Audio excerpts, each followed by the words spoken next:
más bien como una especie de introducción.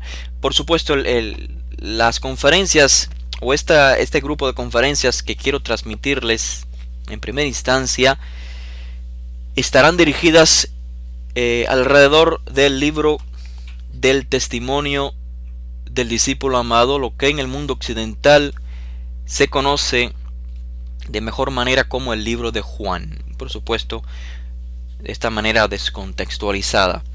Pero el punto importante es que este es uno de los libros, podemos decir, más simbólicos en lo que corresponde a los escritos de los primeros discípulos. La recopilación que hoy tenemos de los escritos de los primeros discípulos de Rabbi Joshua. Es un libro lleno de simbolismo, lleno de mensajes que solo el estudiante serio podrá comprender.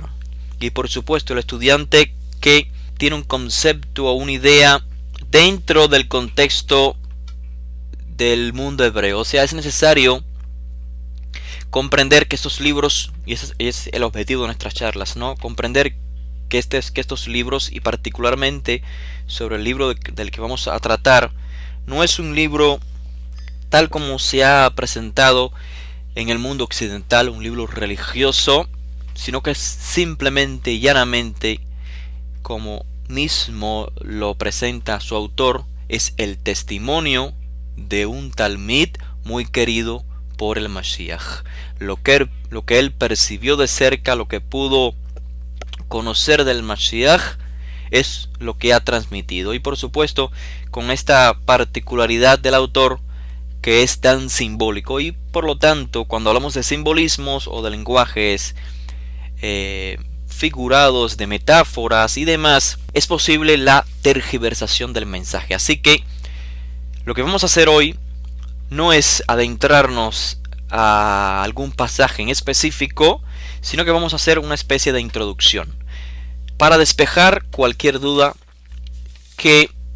o cualquier, podemos decir, percepción errada que exista sobre el texto, de manera que en las próximas conferencias tengamos ya una percepción más clara en base al contexto. Así que, les repito, esto será una especie de introducción, y en las próximas clases, en las próximas charlas, pues ya estaremos tratando temas más particulares del libro. Muy bien, estimados oyentes, lo primero que debemos de tener presente antes de indagar en el texto de este documento, Edut HaTalmid HaAhuv, el testimonio del discípulo apreciado, o en realidad, cuando vamos a indagar en cualquier texto, no importa el texto que sea, moderno, antiguo, religioso, no religioso, lo primero que debemos de tener presente es quién escribió el texto. Si es posible, aunque no sepamos el nombre, al menos saber quién es. ¿Es judío? ¿Es chino? ¿Es griego? ¿De dónde es? Y en base a ello sabremos, por supuesto, en qué contexto lo escribió, en qué época lo escribió. Si el lector no tiene esto claro, de seguro que no podrá comprender el texto con claridad.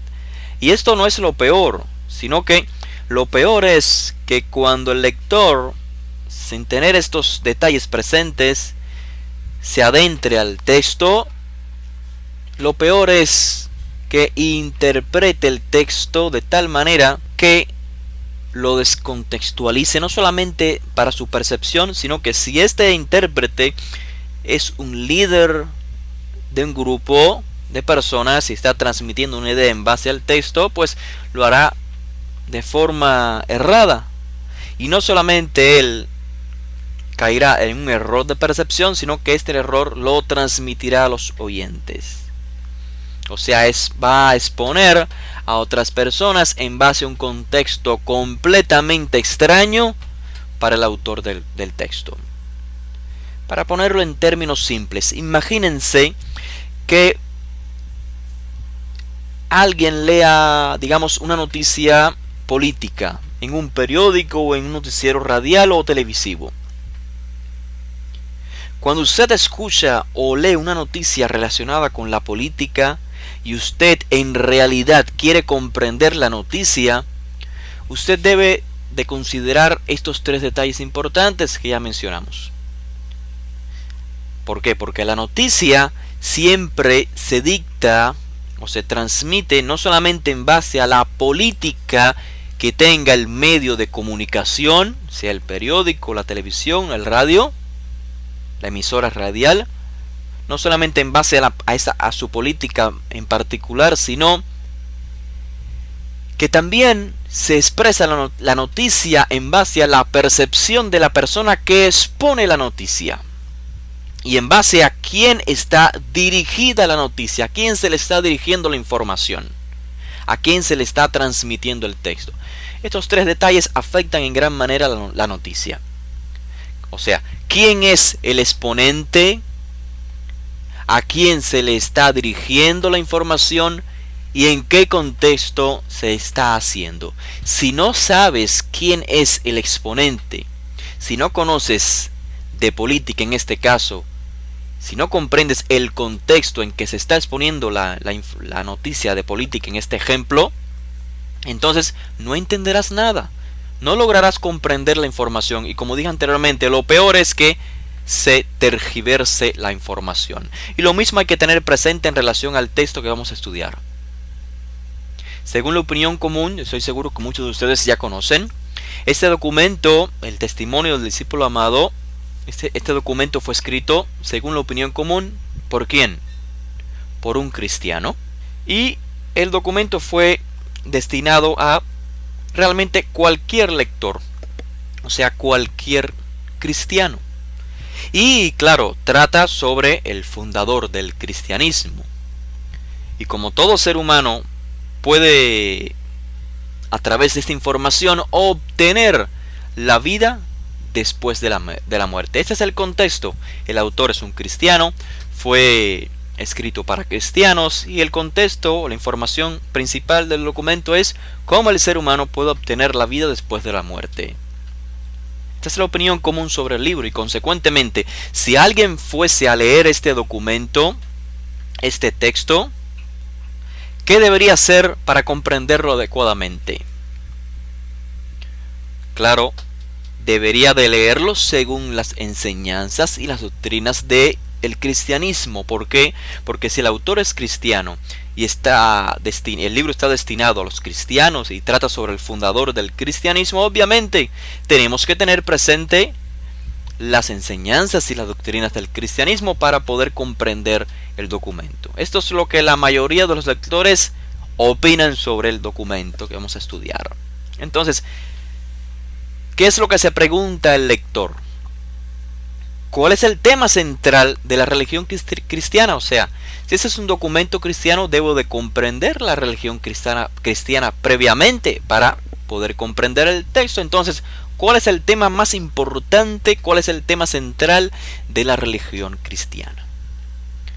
Ustedes saben, aquellos que han estudiado la religión cristiana, el tema fundamental es la salvación, lo cual equivale a ir al cielo, estar con Dios, en términos simples, vivir después de la muerte. Este es el tema central. Y esto es solamente, según el cristianismo, por mediación de Jesús. Por lo tanto, hay que aceptar a Jesús para poder ir al cielo, para vivir después de la muerte, o sea, para ser salvos. Hay que aceptar a Jesús, es el único medio, es el tema central del cristianismo. Y en base a ello es que vemos el énfasis en predicar a Jesús o sobre Jesús a todas las naciones. No importa raza, no importa la creencia, toda persona debe conocer a Jesús, para que todos, por supuesto, se salven, para que no vayan al infierno o para que puedan ir al cielo, para que adquieran la salvación. Y por lo tanto, el cristianismo hace gran énfasis en el envío de evangelistas, personas que pregonan el mensaje de Jesús a todo rincón de la tierra, o sea, en los rincones más remotos de la tierra, a las selvas, a tribus en África, diferentes lugares. Allí se envían evangelistas para anunciarles a Jesús. De lo contrario, si esas personas en los lugares remotos no conocen a Jesús, se perderán eternamente. No podrán ir al cielo. no podrán vivir eternamente con Dios. ¿Por qué? Porque es solamente, según el cristianismo, a través de la muerte de Jesús que alguien puede vivir después de la muerte. Ese es el tema central de la religión cristiana. En base a ello se desprenden todas las demás doctrinas. Así que debido a esta ideología, también, obvio, a mi persona, han llegado evangelistas, personas con esta misma ideología. ¿Para qué? Para plantearme la misma idea, o sea, para salvarme, para que pueda vivir eternamente con Dios. Les pongo un ejemplo, seguro que ustedes lo han experimentado también. En mi caso, llegó una persona, realmente fueron dos, y me dijeron: Rabino, queremos hablar con usted sobre Jesús. Y ante esta proposición, por supuesto, les dije en breves palabras que yo tengo claro quién es el personaje histórico del cual ellos me quieren hablar. Y no solamente yo sé que el personaje histórico es el Mashiach, es el Mesías de Israel, sino que también es un rabino. O sea, es un maestro de la Torá. Por lo tanto, yo entiendo plenamente de qué se trata el asunto del cual ellos me quieren hablar. Pero tentativamente no pude evitarlo y les pregunté: ¿de dónde es que la religión cristiana ha sacado esta idea de que la muerte de Jesús es válida para toda persona? Y consecuentemente, el que no crea en Jesús no vivirá después de la muerte. ¿De dónde sacan esta idea? Esta ideología. Es decir, todas las personas que viven en lugares remotos, como ya dije, que no tienen medios comunicativos para escuchar el mensaje de ustedes, o sea, para escuchar sobre Jesús y su muerte, a pesar de que ellos hayan sido buenos hijos, buenos esposos, buenos padres, buenos ciudadanos, éticos, justos, morales, ustedes me quieren decir que ellos no van a vivir después de la muerte simplemente porque no escucharon o no creyeron en Jesús, en el mensaje del cristianismo. ¿De dónde sacaron esta idea? Les pregunté. ¿De dónde sacaron la idea de que esta fue la enseñanza del Mashiach y de sus discípulos judíos? Por supuesto, me dijeron, las bases se encuentran en el Nuevo Testamento. Pero les pregunté, ¿en dónde? ¿En qué sección, por favor? Ilústrenme en qué sección de lo que ustedes llaman Nuevo Testamento se encuentran estas bases, o las bases para esta ideología, este concepto, esta idea. Porque yo les dije, yo he leído detenidamente lo que ustedes llaman Nuevo Testamento y no veo por ningún lugar las bases para sostener esta ideología que plantea el cristianismo desde antaño.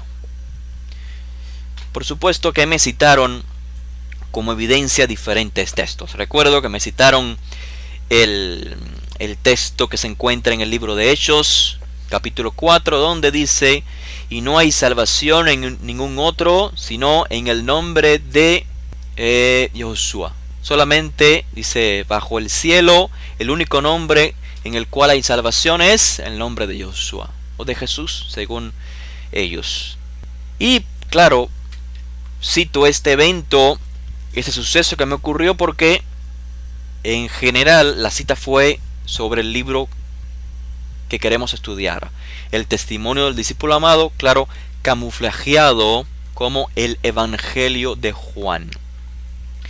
Me decían, allí Jesús una y otra vez habla de la vida eterna. O sea, el que cree en mí vivirá. Yo soy el pan de vida, yo soy la puerta. El que por mí entra será salvo. Dice, entrará, saldrá, hallará pasto. Yo lo resucitaré en el día postrero. Yo soy el camino, yo soy la verdad, yo soy la vida. Nadie viene al Padre sino por mí, etc. Me citaron diferentes textos de este documento. Y efectivamente parece que ahí está muy claro. Ahí está. Nadie va al Padre. Hay un solo camino para salvarse. ¿Y cuál es el camino? Jesús. Yo les respondí, después de Jesús, después que se manifestó Jesús, los únicos que vivirán después de la muerte son los cristianos. O sea, más nadie. Todo el resto de las islas, los lugares remotos a los cuales, por supuesto, el personaje histórico no pudo llegar, ni sus discípulos en esos días, todas aquellas personas murieron y no vivirán jamás. Les agregué, claro que sí, a primera vista pareciera que las citas que ustedes me están mostrando sustentan la ideología. Esta ideología que si nadie cree en Jesús, no hay salvación, no hay vida después de la muerte. Aparentemente, según el autor del libro de Juan, Jesús es el medio de salvación, es el medio para ir al cielo. Claramente lo dice, yo soy el camino, nadie va al Padre. Entren por la puerta y serán salvos. Aparentemente pareciera que en efecto yo soy el que estoy equivocado y ustedes están en lo correcto. O sea, en otras palabras, aparentemente, estimados amigos y oyentes, estamos ante un texto cristiano, de contexto cristiano, porque como dijimos anteriormente, el tema principal del cristianismo es cómo vivir después de la muerte. Y aparentemente este libro, el libro de Juan, trata este tema con mucho énfasis. La salvación para toda persona por medio de Jesús. Pero, un momento, les pregunté, si su interpretación del texto fuese cierta, ¿cómo puede ser que yo, cuando leo este libro, llego a conclusiones diferentes a las que lleguen ustedes? O sea, conclusiones diferentes a las que llega el cristianismo. ¿Cómo es posible? Les pregunté. Y me dijeron que esto se debe a que estoy leyendo y comprendiendo el texto de manera errada. ¿Cuál sería la solución entonces? Ven a la iglesia para que el pastor te lo explique de mejor manera. Entonces les respondí, ¿y por qué ustedes suponen que yo soy el que he comprendido mal el texto y no el pastor? ¿Por qué? ¿En qué se basan? Yo estoy equivocado y el pastor tiene la razón. Hay que ir a la iglesia para comprender el Nuevo Testamento. Me dijo uno de ellos, la razón es porque el pastor estudió el Nuevo Testamento en un seminario teológico cristiano. O sea, una institución cristiana. Y él es el que tiene el conocimiento pleno sobre el texto. Es un texto cristiano. El pastor estudió un seminario teológico cristiano. Él es el que tiene el conocimiento. Entonces se les dije, miren, pongan atención. Analicen lo siguiente. El libro que ustedes me están citando, en primer lugar, no lo escribió un cristiano, mucho menos un cristiano que asistió a un instituto teológico cristiano, sino que el autor es un judío que iba a la sinagoga, que estudió desde joven con los maestros de la Torá. Eso es obvio en base al contexto del libro. O sea, el libro no trata sobre un cristiano en particular, sino que trata sobre un judío, sobre un rabino al cual el autor considera el Mashiach de Israel. El ungido de Israel, esto es, el rey divinamente elegido para gobernar sobre Israel. Consecuentemente, el autor dirige el libro no a cristianos, sino a judíos, pues el cristianismo no surgió, o mejor dicho, no había surgido en ese entonces, surgió mucho después. Ahora bien, les agregué, si yo soy judío, yo soy rabino, y soy además discípulo del Mashiach de Israel, ¿a quién ustedes consideran más capacitado para comprender este documento? ¿Al pastor o a un rabino? Lo que sucedió después No se los cuento, no quiero alargar la historia. La percepción que ellos tenían sobre el documento, sobre este libro en cuestión, está basada en dogmas y no en la lógica o el sentido común. Así que, sin alargarles más la historia, porque sé que ustedes también habrán experimentado algo similar, lo importante acá, estimados, es comprender cómo personas como estas, con muy buenos deseos de, podemos decir, transmitirles a los demás lo que ellos creen que es bueno, pero lo importante es preguntarnos para poder comprender nuestra charla, cómo personas como estas llegaron a esta conclusión o a esta ideología que mencioné anteriormente. Jesús es el medio para adquirir la vida después de la muerte para todo el mundo. ¿Cómo llegaron a esta conclusión? Llegaron a esa conclusión errada porque no tomaron en cuenta lo que dijimos al inicio que debe tomar en cuenta, todo lector de algún texto, el texto que sea. Tres cosas importantes: ¿quién es el autor? ¿Cuál es el contexto del libro? ¿Y quién es el destinatario del libro? Si el autor no es cristiano, ni el contexto es cristiano, porque no existía el cristianismo, ni los receptores son cristianos, porque no existía el cristianismo, entonces toda conclusión, escuchen estimados, toda conclusión a la cual se llegue bajo este patrón, bajo esta percepción, será errada. Aunque, repito, aparentemente sí, el libro te enseña aparentemente lo mismo que enseña el cristianismo. Es simplemente apariencia. Es un error de percepción, estimados. Es solamente apariencia. Vida eterna, fe, gracia, salvación, etcétera, etcétera, etcétera, son conceptos que aparecen en estos documentos, pero cuyos significados son diferentes en dependencia del contexto en que estemos hablando. Los significados que tienen estos conceptos, por ejemplo, vida eterna, fe, la salvación, gracia, etcétera, no son los mismos significados que tienen para un judío que para un cristiano. Por eso repito, ¿quiénes son los receptores? ¿Quién es el autor? Si fue un judío quien lo escribió y lo hizo antes del surgimiento del cristianismo y sus dogmas, entonces es un error, un grave y terrible error, leer este documento en base a conceptos de la religión cristiana. Pero por supuesto, muchos me dirán, ahí lo dice, ahí dice claramente el texto: yo soy el camino al Padre, el que cree en mí, aunque esté muerto, vivirá. Yo soy la puerta, el que entra por mí será salvo. Ahí lo dice claramente. Sí, estimado, allí lo dice. La cuestión no es que lo diga o lo deje de decir. La cuestión es cómo lees. La cuestión es quién lo dijo, quién lo escribió, en qué contexto lo escribió, a quién se lo dijo. Claro que no se lo dijo un griego a los griegos o un chino a los chinos.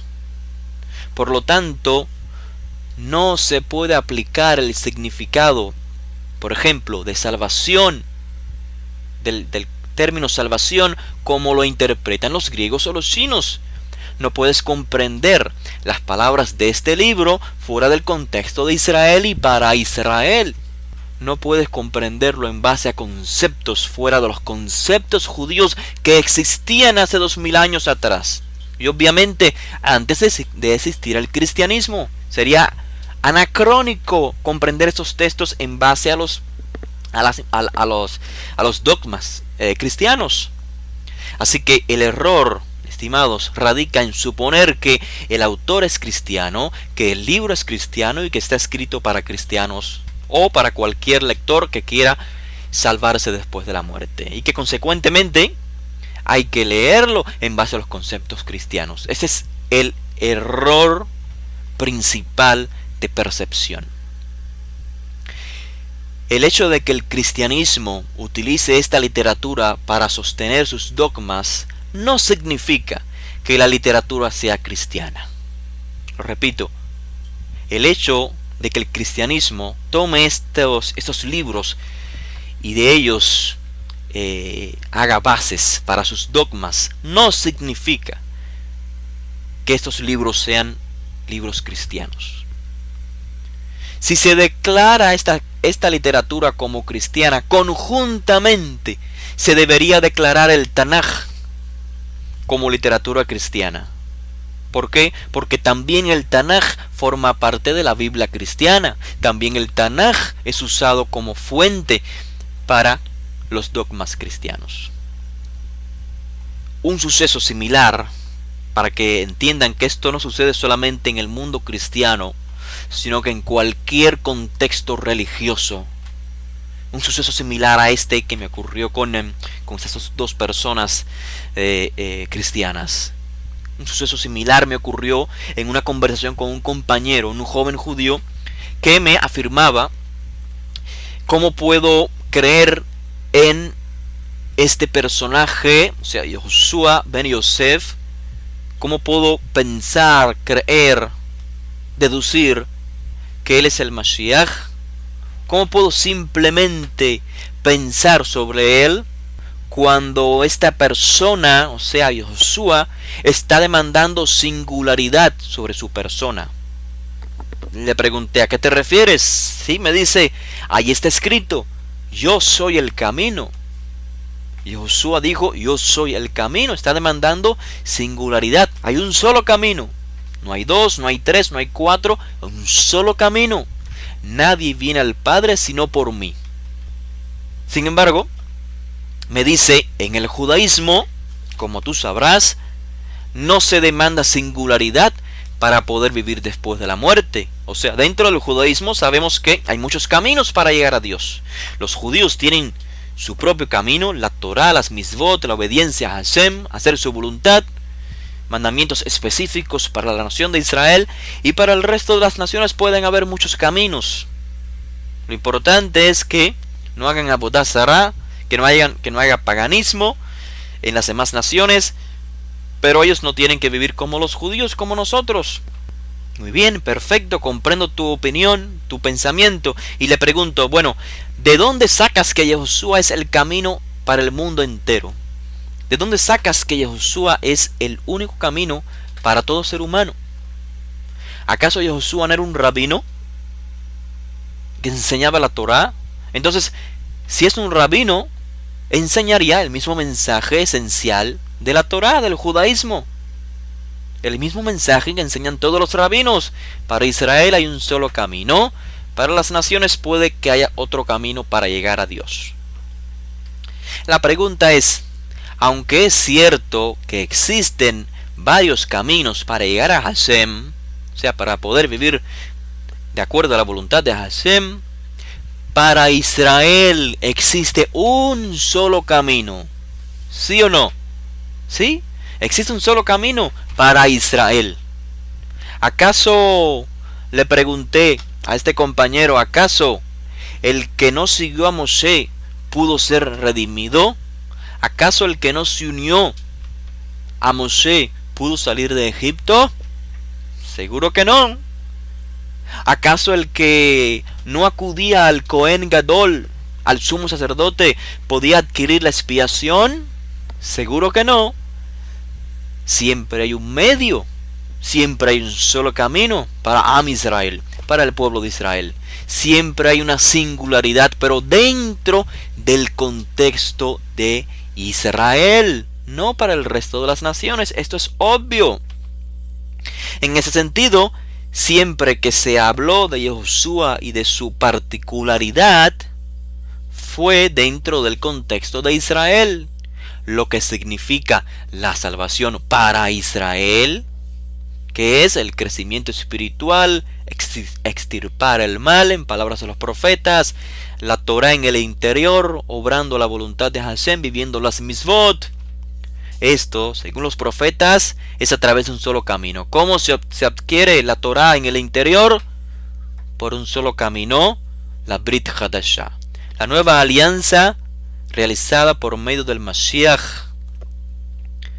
Así que hay un solo camino, pero en el contexto de Israel, no para el contexto en general para el resto de las naciones.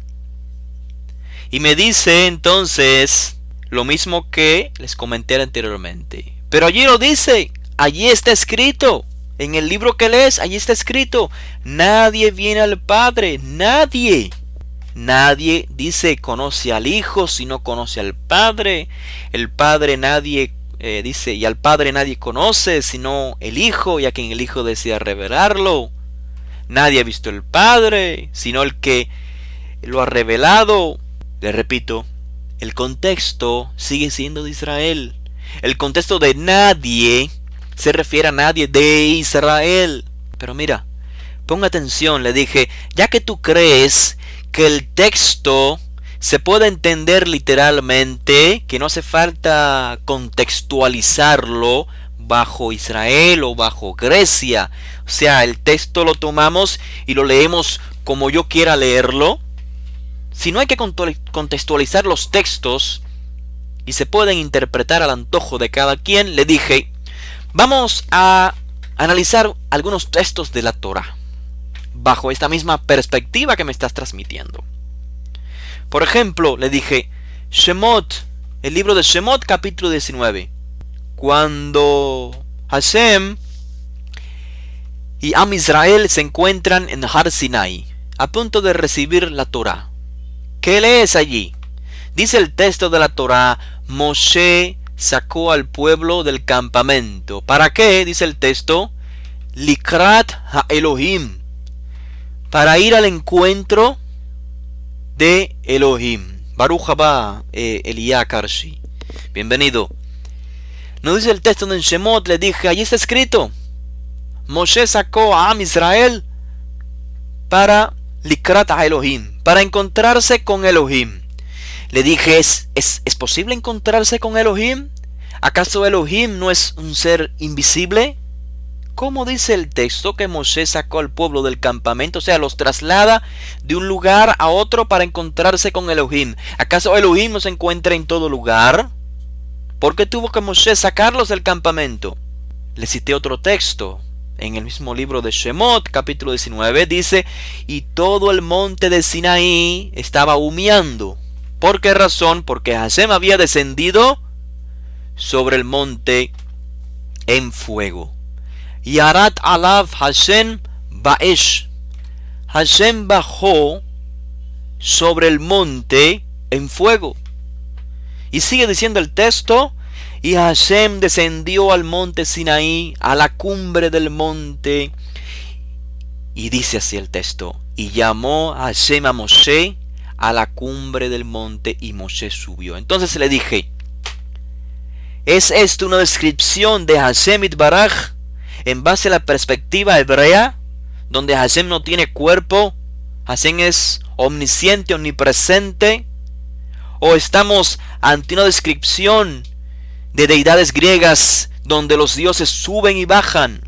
Obviamente, siendo judío, y por esto es que le estaba mencionando o describiendo el texto en esta forma, me dice, ¿cómo crees? Hashem Itbaraj nimsa bechol makom. Hashem está en todo lugar. ¿Cómo vas a decir que Hashem sube y baja? Pero le digo, bueno, el texto está diciendo, literalmente, según tú interpretas los textos, de acuerdo a la conveniencia, al antojo que tengas, dice el texto, Hashem descendió a la cumbre de Sinaí. Significa que antes no estaba en Sinaí. Repito, primeramente, si Moshe sacó al pueblo del campamento para ir al encuentro de Elohim, significa que Hashem no se encontraba en el campamento. En segundo lugar, si el texto nos dice que Hashem descendió sobre la cumbre del Sinaí, significa que antes Hashem no estaba en el Sinaí. Y si no estaba en Sinaí, entonces esta cualidad, Nimsa bechol makom, Hashem se encuentra en todo lugar, Hashem es omnipresente, no concuerda. Es más, y le dije, aquí te pongo otro ejemplo. Sigamos con el libro de Shemot, capítulo 20. Cuando Hashem dio los 10 códigos, dice que el pueblo se puso desde lejos, recordamos el texto, y dice que Moshe se acercó a la oscuridad en la cual estaba Elohim. Se repite el mismo contexto. Si Moshe se acercó a la oscuridad en la cual estaba Elohim, significa que Elohim se encuentra en la oscuridad y no en otro lugar.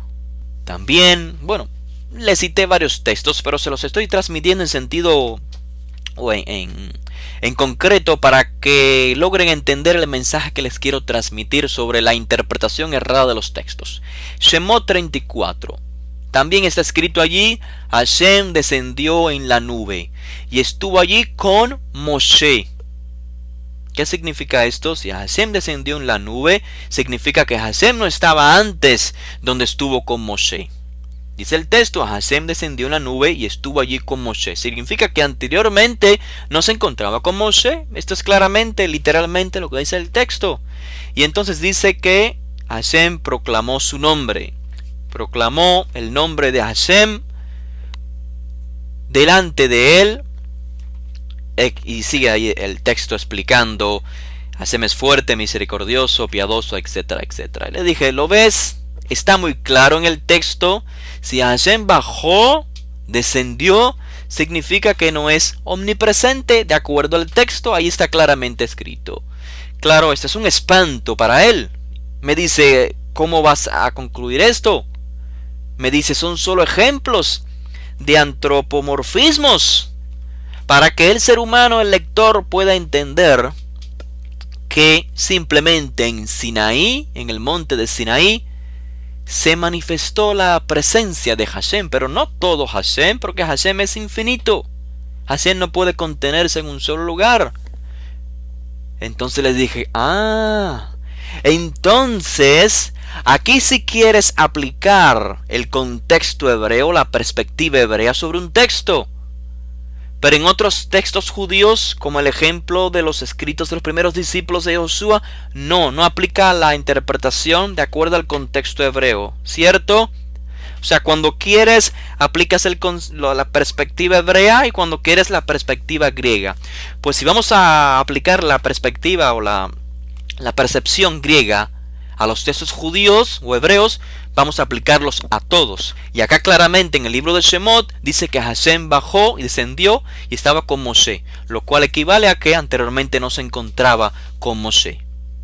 Claramente esto eran simplemente pruebas que les estaba poniendo para abrirle su percepción, para que comprendiera que la interpretación de los textos o sobre los textos judíos debe ser la misma para todos los textos judíos y no en base a prejuicios. Existe un prejuicio grande y grave sobre los escritos de los primeros discípulos, los cuales siempre se quieren percibir desde un lente griego y no desde un lente helénico y no desde un lente hebreo. Y si alguien desea aplicar la perspectiva o la interpretación griega sobre estos documentos, siempre le digo: también interprétalo sobre otros documentos judíos, como es el caso, acá vemos claramente, del libro de Shemot, donde tal parece que Dios sube y baja y por consecuentemente no tiene la cualidad de la omnipresencia. En fin, estimados, respondiendo a nuestra pregunta inicial, ¿cuál fue? La pregunta inicial fue: ¿quién escribió el texto? En este caso el libro, el documento del discípulo o el testimonio del discípulo amado. ¿Quién lo escribió? ¿Quién en qué contexto lo hizo? ¿A quién lo escribió? ¿Quiénes fueron los receptores? El testimonio del discípulo amado, como bien dice el texto, es el testimonio de un discípulo judío para quien Josué, o sea, su rabino Josué ben Yosef de Nazaret, tal como el autor lo llama en el capítulo 1, verso 45, Josué, el hijo de Yosef. Para el autor judío, esta persona es el Mashiach. ¿Qué significa el Mashiach? ¿El rey de la China? ¿El rey de Grecia? No, Mashiach significa el ungido, esto es el rey de Israel, el rey divinamente elegido para guiar una nación en específico. Y una vez que guíe esta nación entonces puede proyectar una luz al resto de las naciones. Esto fue escrito en un contexto judío de hace 2000 años atrás. Escrito y enviado a personas que pudiesen comprender el contexto de Israel. Decir lo contrario es querer tapar el sol con un dedo. Así de simple. Tratar de comprender el texto en base a otro contexto que no sea este es tan absurdo, estimados, tan absurdo como querer tratar, siquiera identificar colores en un cuarto oscuro. Por lo tanto, para comprender el texto, y por esto esta es nuestra primera conferencia introductoria, hay que apartar la influencia cristiana en nuestra mentalidad. Quiero decir, en la mentalidad del lector. Esto no tiene nada que ver con que las personas cristianas sean buenas o sean malas. Nada tiene que ver con esto, con discriminación, nada. Estamos ante textos judíos de hace 2000 años.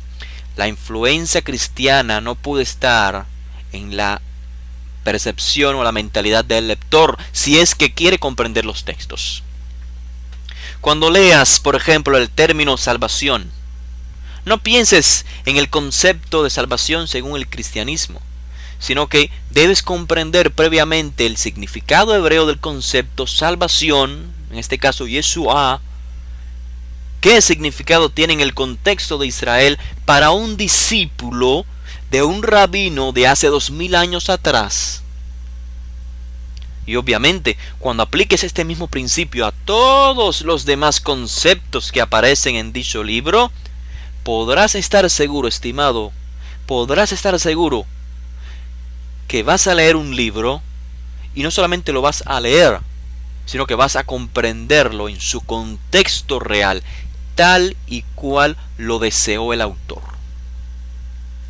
Antes de proseguir, les quiero poner unos ejemplos claros de la descontextualización que toma lugar cuando estos documentos se perciben bajo conceptos posteriores, conceptos desconocidos por el autor. Ustedes conocen el capítulo 1, verso 17 del libro popularmente conocido como Juan, que dice capítulo 1, verso 17: porque la ley por Moisés, estoy leyendo la Reina Valera, porque la ley por Moisés fue dada, pero la gracia y la verdad vinieron por Jesucristo. Repito, porque la ley por Moisés fue dada, pero la gracia y la verdad vinieron por Jesucristo. En el texto griego, no sé cuántos sabrán, en el texto griego no aparece la palabra pero. ¿Por qué la Reina Valera coloca esta palabra? La colocan para crear un contraste entre la ley y la gracia. La ley vino por Moisés, pero, creando un contraste, la gracia y la verdad vinieron por Jesucristo. ¿Qué significa este texto en realidad? Como los traductores de la Reina Valera son cristianos, o sea, su ideología es cristiana, ellos perciben un contraste entre la ley y la gracia, y en base a ellos colocaron esta aparente insignificante palabrita, pero la gracia y la verdad vinieron por el Mesías. Moisés fue el medio para la Torá, pero creando un contraste, la gracia y la verdad por el Mesías. Realmente el autor judío, discípulo de un rabino que enseña la Torá, va a crear un contraste entre la Torá, la ley, la gracia y la verdad. Es imposible, es inconcebible. pero allí está escrito por las ediciones cristianas. ¿Qué significa el texto? Es un ejemplo de la descontextualización. Para que tomen idea de que el error no está en el texto, ni siquiera en el texto griego, sino en las traducciones, inclusive en la percepción errada de un texto. Hay veces que el texto está muy claro, pero depende de la percepción que se tenga. ¿Qué significa entonces el texto? Por medio de la Torá, por medio de Moisés se entrega la Torá y la gracia y la verdad por medio de Yoshua el Mashiach. No es un contraste, simplemente especificando dos medios de manifestación de la voluntad de Hashem, Moshe y el Mashiach. ¿Qué significa? ¿Cuál es la conexión? No, el contraste. ¿Cuál es la conexión entre la Torah, la gracia y la verdad? Para alguien que ha estudiado la Torah estará muy claro que no hay un contraste, sino una conexión. Pero para alguien que ya tiene una percepción errada sobre la Torah, por supuesto que no la encontrará. Miren, por ejemplo, en el libro de Shemot, que citamos anteriormente, capítulo 20, verso 6. Shemot, Éxodos 26. Precisamente el texto que citamos anteriormente, cuando se entregan los 10 códigos, los 10 mandamientos. Dice el texto, dice Hashem, hago bondad a millares, a los que me aman y guardan mis mandamientos. En hebreo, Ose Hesed la alafim o Have ulsomore misvotai. Yo hago Hesed, yo hago gracia a millares, a los que me aman y guardan mis mandamientos. Y lo mismo se va a repetir otra vez en el capítulo 34 de Shemot, verso 6, cuando se repiten los códigos. Lo primero fue dicho en Shemot 26 y se repite en Shemot 34:6. Dice el texto en hebreo, Rav Hesed ve'emet, Notzer Hesed la alafim. Esto es en español, abundante en gracia y verdad, el que guarda justicia a millares. Gracia y verdad, ¿con qué están conectados? Dice el Hashem, yo hago gracia, tengo gracia y guardo la gracia y la verdad. ¿Con quiénes? Con los que me aman y guardan mis mandamientos. Y acá vemos la conexión entonces muy clara. A través de Moshe se entregó la Torá. Y para aquellos que amaron a Hashem, o sea, para aquellos que guardaron la Torá, los mandamientos de la Torá, se manifestó la gracia y la verdad a través del Mashiach. ¿Vemos la conexión? Es muy obvia. No hay una contradicción, sino una conexión. Vemos claramente cómo las traducciones tratan de descontextualizar la información simple, clara y sencilla basada en la Torá que nos transmite el autor. Repito, ¿cuál es el error? El error es olvidarse o no tomar en cuenta quién es el autor, en qué contexto está escribiendo y a quiénes les está escribiendo. Si es un discípulo de un rabino, les está escribiendo a otros judíos, hablando sobre el Mashiach de Israel, que según los profetas, a través del Mashiach se puede vivir la Torá de adentro hacia afuera, o sea, la Torá será colocada en el interior. Entonces, es imposible que haya una contradicción entre el Mashiach y Moshe. Realmente hay una continuidad. Otro ejemplo lo leemos en el capítulo 8, este libro de Juan, capítulo 8, verso 56. ¿Qué dice el texto? Abraham, vuestro padre, se regocijó de ver mi día. Esto es en palabras de Yoshua. Abraham, vuestro padre, se regocijó de ver mi día. Y lo vio y se gozó, dice el Mashiach. Antes que Abraham fuese, yo soy. ¿Cuál es la interpretación desde la perspectiva cristiana? simple y sencilla. Jesús antecede a Abraham. Josué ya existía antes de Abraham. Y en base a ello es que Abraham vio el día del Mashiach, o de Josué, de Jesús, y se regocijó. Porque antes de que Abraham fuese, yo soy. Esa es la interpretación. Por supuesto, descontextualizando todo el contexto. Porque, valga la redundancia, si el que está escribiendo es un judío, le está escribiendo judíos, si está hablando de un judío, es imposible que esta idea exista en las mentes judías. ¿Cómo entender ese texto? Si leemos en la Torah, no encontraremos en ningún lugar, no encontraremos donde diga la Torah que Abraham o que Hashem le reveló a Abraham el Mashiach. No existe. ¿Dónde dice que Hashem le reveló a Abraham el Mashiach? Y en base a lo cual Josué puede decir: Abraham vuestro padre se regocijó de ver mi día, y vio mi día y se gozó. Si nosotros leemos otra literatura judía de la época, por ejemplo el Targum Jerusalmí, la traducción al arameo de la Torah, que se conoce como el Targum Jerusalmí, la traducción de Jerusalén.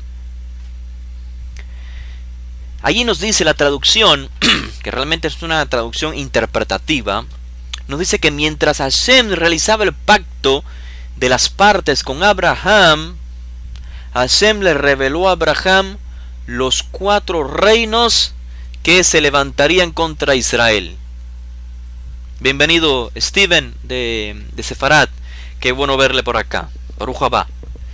Bien, entonces nos dice el Targum Jerusalmí que Hashem le reveló a Abraham en ese momento del pacto los 4 reinos.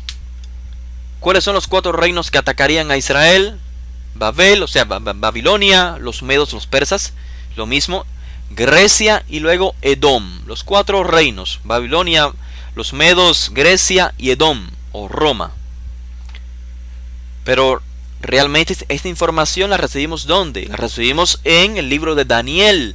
Daniel nos habla de estos reinos que preceden el reino del hijo de David, del hijo del hombre. Entonces, el Targum, en los primeros siglos de la era común, está transmitiendo, traduciendo interpretativamente la Torah, el evento en Génesis de Abraham, y conecta la revelación del reino del Mashiach después de estos 4 reinos y la conecta con Abraham. Y de seguro esta información la tenían los judíos desde antaño, desde la época de Josué, y en base a ello es que Josué está hablando, exponiendo a los oyentes: Abraham vuestro padre se regocijó en ver mi día. O sea, Hashem le reveló a Abraham, como todos ustedes saben en nuestra tradición, diría el Mashiach a los oyentes. Hashem le reveló que después de los 4 reinos vendrá el Mashiach. Abraham percibió esta revelación y se gozó. ¿Por qué? Porque antes de que Abraham fuese, yo soy.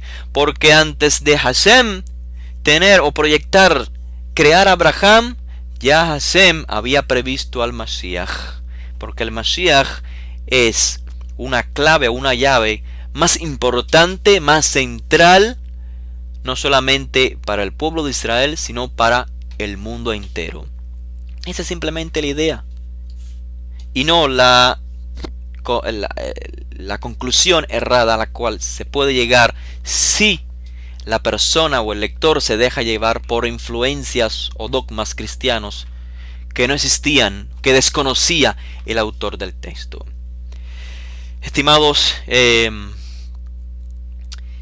más pudiera decirle en esta introducción? Nuestro objetivo en las próximas conferencias no es explicar todos los conceptos del libro. No pudiéramos, en 4 conferencias no pudiéramos hacerlo. Así que lo que vamos a hacer antes de adentrarnos en el texto es despejar cualquier percepción errada del texto, para que una vez despejadas podamos, con una mente fresca, amplia y clara, sin influencia extraña, poder comprender naturalmente el texto. Ya dijimos que la religión o la ideología cristiana expone que Jesús es el medio para que todo ser humano pueda vivir después de la muerte. Esto lo explicamos anteriormente. Esta es la idea central. Por lo tanto, desde el punto de vista de esta religión, el tema primordial de este libro es cómo vivo después de la muerte. Es el tema central según la óptica cristiana. Consecuentemente, cuando algún adherente a dicha religión lee el texto, o en este caso la porción, yo soy el camino, la verdad y la vida, y nadie viene al Padre sino por mí. Cuando alguien que es adherente a esta religión lee el texto, lo que está percibiendo en el texto es una respuesta. O sea, las palabras de Josué para él son una respuesta sobre una pregunta que él mismo se cree en su mente en base a la religión que practica. Al punto central de la religión que practica. ¿Cuál es el punto central? ¿Cómo vivir después de la muerte? Entonces, cuando Josué dice, yo soy el camino, la verdad de la vida, nadie viene al Padre sino por mí, el lector influenciado por la religión cristiana coloca una pregunta de acuerdo a su mente, o sea, producto de su mente. ¿Cómo vivo después de la muerte? Y entonces encuentra una respuesta. Yo soy el camino, la verdad y la vida. Ese es el enfoque que el lector querrá darle al texto, pero no es el enfoque original, contextual. De esta manera, ¿qué hace el lector? Destruye completamente el contexto de la conversación que tiene Rabbi Josué con Tomás, o en hebreo con Tomás. Josué está diciendo, este es el contexto básico, Josué les está diciendo a sus discípulos, a donde yo voy ahora, ustedes no pueden venir. Simón Kefá, sabiendo que el rabino estaba hablando en lenguaje figurado, no entendía claramente, entonces le pregunta, Adoní, Señor, Maestro, ¿a dónde vas? Le responde Josué, a donde voy, no puedes seguirme ahora, pero me seguirás después. Simón Kefá le dice, ¿por qué yo no puedo seguirte ahora, Rab? Mi vida daré por ti. Es decir, Simón Kefá, el discípulo más destacado, no logra comprender a dónde es que se dirige el rabino. Y el por qué ahora él no puede seguir al rabino. Si te sigo día y noche, ¿por qué ahora yo no puedo seguirte? ¿Qué es lo que sucede?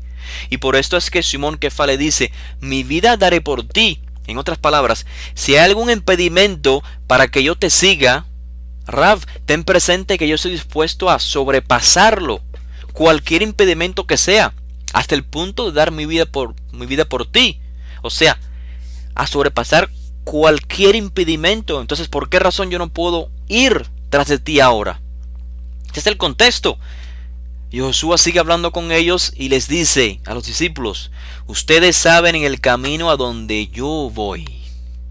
Esto es tremendo, porque los discípulos siguen sin entender con claridad. Ustedes saben el camino a donde voy. Y es aquí entonces, estimados oyentes, donde Tomás le pregunta al rabino, si no sabemos a dónde vas, ¿cómo conoceremos cuál es el camino? Esta es la pregunta a la respuesta de Josué. Yo soy el camino y nadie viene al Padre sino por mí. No podemos obviar la pregunta, si no, no comprenderemos la respuesta. Aquí entonces el rabino le aclara a su discípulo a dónde va y cuál es el camino. Yo soy el camino y nadie viene al Padre sino por mí. Esta frase la explicaremos con más detenimiento en la próxima clase Be'ezrat Hashem. Pero acá les quiero transmitir, porque hoy es la clase de esclarecimiento, de introducción. Esta frase, yo soy el camino, la verdad y la vida, nadie viene al Padre sino por mí. Esta frase es la insignia más destacada de la religión cristiana. Estoy seguro que más de uno de nosotros hemos visto carteles, anuncios, hemos quizás escuchado algún predicador usar esta oración como una de las bases para la cual o sobre la cual se sostiene la idea o esta ideología de que sin aceptar a Jesús, su muerte, su resurrección, ningún ser humano vivirá después de la muerte. Solamente a través de Jesús. Para todo ser humano. Es un solo camino. Pero, estimados, ¿cuántos de estos carteles o anuncios o prédicas están acompañados por la pregunta del discípulo, por la pregunta de Tomás? ¿Cuántos de estos carteles que llevan estas insignias, yo soy el camino, nadie viene al Padre sino por mí, cuántos de estos carteles están acompañados por el contexto? Lo más probable es que ningún cartel esté acompañado por el contexto, ninguna prédica está acompañado por el contexto, ningún anuncio que lleve esta insignia está acompañado por el contexto, por la pregunta del discípulo, sino que se saca totalmente fuera de contexto y no se entiende nada. La respuesta que dio Yoshua la han sacado del contexto de la pregunta del discípulo. Es decir, publican una respuesta sin mostrar la pregunta. Por lo tanto, la pregunta la crea el que lee, el que escucha o el que ve. ¿Cuál dijimos que es el tema central del cristianismo? Ir al cielo, salvarse después de la muerte. Entonces, si el que lee esta oración es cristiano, está influenciado por la doctrina cristiana, entonces en lugar de colocar la pregunta que hizo Tomás, él crea su propia pregunta. ¿Cuál es la pregunta? ¿Cómo voy al cielo? ¿Cómo me salvo? ¿Cómo tengo la vida eterna? Y esto, por supuesto, en base a lo que la salvación, la vida eterna o ir al cielo signifique para el lector, y en este caso, un lector cristiano. ¿Cuál es la respuesta a esta pregunta? Yo soy el camino, la verdad y la vida. Así que Jesús es el único camino para todos. Y así entonces se saca de contexto, es decir, se saca del contexto de Israel la pregunta de un talmid a su Rav, al cual consideran el Mashiach de Israel. Este es el contexto: Rav, talmid, Mashiach. No podemos sacar la respuesta del contexto de la pregunta de Tomás. Entonces, lo inicial es preguntarnos o aclarar qué es lo que preguntó Tomás. Estimados, les pregunto, ¿acaso Tomás preguntó, Maestro, ¿y cómo los chinos pueden vivir después de la muerte? ¿O acaso lo preguntó, ¿cómo los griegos se pueden salvar? ¿O cómo pueden alcanzar la vida eterna aquellas tribus perdidas en el mundo desconocido que nunca han escuchado de ti? ¿Cómo ellos se podrán salvar? ¿Cómo podrán vivir después de la muerte? ¿Ustedes creen que esa es la pregunta que hizo Tomás? Por supuesto que no. Pero es la pregunta que imaginariamente ha creado el cristianismo, porque ha sacado de contexto la respuesta del Mashiach. Yo soy el camino, la verdad y la vida, y nadie de Israel viene al Padre sino por mí. Esto lo vamos a explicar de manera más clara y detallada en las próximas clases. Seguro que ninguna de estas preguntas descontextualizadas pasaron por la mente de Tomás. Consecuentemente, tampoco por la mente del rabino. ¿Quiénes son los que componen el texto, el contexto? Yoshua, el rabino, el Mashiach, Tomás, Kefa, el resto de los talmidim. ¿Quiénes son? ¿Chinos, griegos? No. Judíos observantes, Shomrei Torah u Mitzvot, miembros de la nación de Israel que viven piadosamente observando la Torah, viviendo la Torah con todo su corazón, con toda alegría, asistiendo al Beit HaMikdash, haciendo tefilot 3 veces al día, haciendo sedakot, y en base a ello siguen a un rabino. El rabino es equivalente a un maestro de la Torah. A tal extremo son piadosos que los fariseos Y los discípulos piadosos de Yohanan Hamadville le preguntan a los discípulos de Josué: ¿por qué ustedes no ayunan? Eso es para que comprendamos quiénes son los que están interactuando en estas preguntas y respuestas. ¿Cuál es el camino? Yo soy el camino. ¿Quiénes están interactuando? Si los discípulos de Josué fuesen Ameja Aretz, o sea, gente del vulgo, helenistas o similares, personas que no están interesadas en la Torá ni demás, pecadores.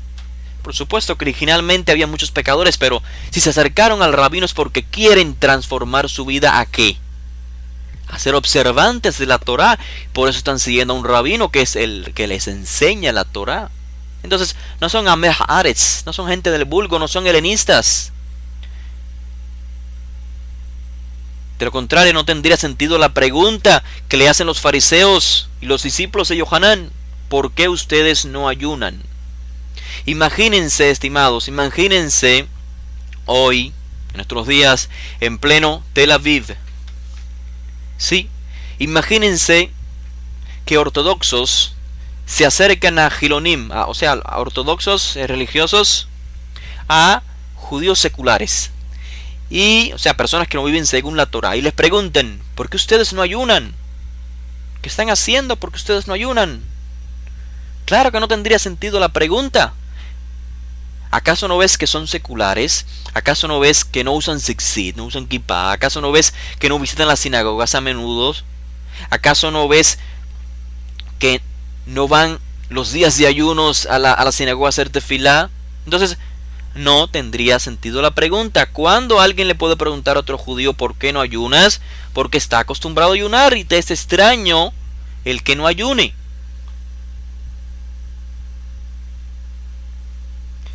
El contexto, repito, es Israel, discípulos, rabino, o sea, un maestro de la Torah, y el Mashiach, el restaurador, el líder divinamente elegido por Hashem Yitbaraj para dirigir la nación de Israel e impartir luz al resto de las naciones. Los Talmidim de Rabbi Joshua, ¿por qué lo siguen a él y lo identifican como el Mashiach? ¿Por qué? Porque ellos están trabajando por la redención de Israel. ¿Cómo se trabaja por la redención de Israel? Viviendo la Torá, haciendo luz, viviendo de acuerdo a la voluntad del Creador, deseando que la Torá, como dijeron los profetas, a través del Mashiach y la Brit Hadashah, sea colocada en el interior de los hijos de Israel. Y en base a ello es que están siguiendo a un rabino y lo están identificando como el Mashiach tan esperado para la nación de Israel. Y resulta que ahora el rabino les dice: me voy a donde ustedes ahora no pueden ir. Día y noche lo han acompañado, momentos difíciles. Ellos no quieren separarse del rabino. Él es el guía, es el Mashiach, es la esperanza de Israel. Y les dice: me voy a donde ustedes no pueden ir. Un talmid le dice: no importa dónde vayas, yo te seguiré aunque tenga que dar mi vida. El rabino le dice: ustedes ya conocen el camino. Otro talmid le dice: no sabemos a dónde vas, ¿cómo vamos a conocer el camino? El rabino le dice: yo soy el camino. ¿En qué contexto? El contexto de Israel. Ellos no quieren separarse del rabino, ellos quieren estar donde el rabino esté. Y en base a este contexto el rabino les dice: preparo lugar para que donde yo esté, también ustedes estén. El contexto de rabino y Mashiach, por supuesto. O sea, no nos vamos a separar eternamente. Y agrega: si alguno me sirve, sígame. Y donde yo estoy, allí también estará mi servidor. ¿Vemos la conexión? Si alguno me sirve, sígame. Y donde yo estoy, también estará mi servidor. Son palabras de aliento cuyo significado vamos a aclarar, repito, en las próximas clases. Esto es solo una introducción. Vemos entonces claramente que el punto principal del texto no es cómo los seres humanos en sentido general pueden ganarse la vida después de la muerte. Esa no fue la pregunta de los discípulos.